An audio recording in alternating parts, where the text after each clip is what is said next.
props. Memory is too fragile a thread from which to hang history. Most of us no longer recall or have ever heard of the Doolittle raid. But it changed our world as surely as 9/11 or Pearl Harbor. The raid, commanded by Jimmy Doolittle. On this morning, 60 years ago, 80 volunteers were about to do the unthinkable. Everybody had said they'd go, and I guess I was too big a card to back out. Nearing 90, Jake DeShazer is one of the few who can still tell the story firsthand. On April 18, 1942, DeShazer was an Army corporal, standing on the deck of the aircraft carrier Hornet, desperately trying to keep his bomber from sliding into the sea. And a big wave came up, and the front end of that airplane went way up there, and the tail end went down. There's nothing to stop it. Sailors came running with ropes. One of them, next to DeShazer, backed into a spinning propeller and lost his arm. He looked up at me and he said, "Give 'em hell for me." The men were setting out on a secret mission to bomb Japan and give America its first victory of World War II. They said over the interphone, "If you can't get your motor started, we'll shove 'em off in the ocean." No one had ever launched a bomber in so short a distance, 450 feet. My pilot, Bill Farrell, said, "Jake, can you row a boat?" The planes soared over Japan 500 feet above the ground. DeShazer, a bombardier, dropped his load near Nagoya, then headed toward the coast of Asia. The bomber flew till it ran out of fuel, and then one by one the crew bailed out. DeShazer landed on a Chinese graveyard in Japanese-held territory.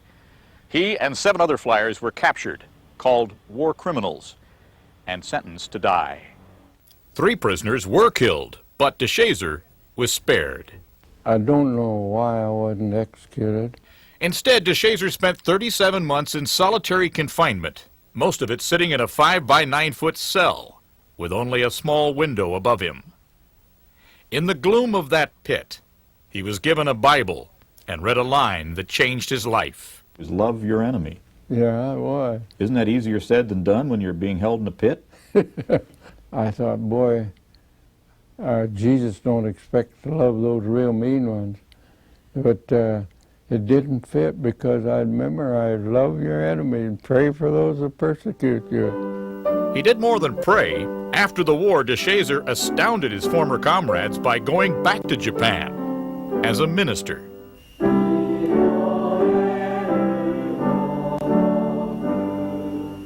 DeShazer stayed in Japan 30 years, started 23 churches, including this one in Nagoya, the city he bombed. They told me to go up there and get a church started. You bombed them, now start a church. DeShazer's story of forgiveness moved one Japanese man in particular, Matsu Fujita, the pilot who led the attack on Pearl Harbor. I was really lost one. Right. But his story inspired me to get the Bible. And be baptized in DeShazer's church. The 2 old enemies spent the rest of their lives trying to weed out the hatred that infests the human heart. How do we get past all that bitterness? You did. We can love our enemies and pray for those that persecute us. Does it work? It did for me. DeShazer's life, like the Doolittle raid itself, found victory in defeat. For today, Bob Dotson, NBC News, Salem, Oregon.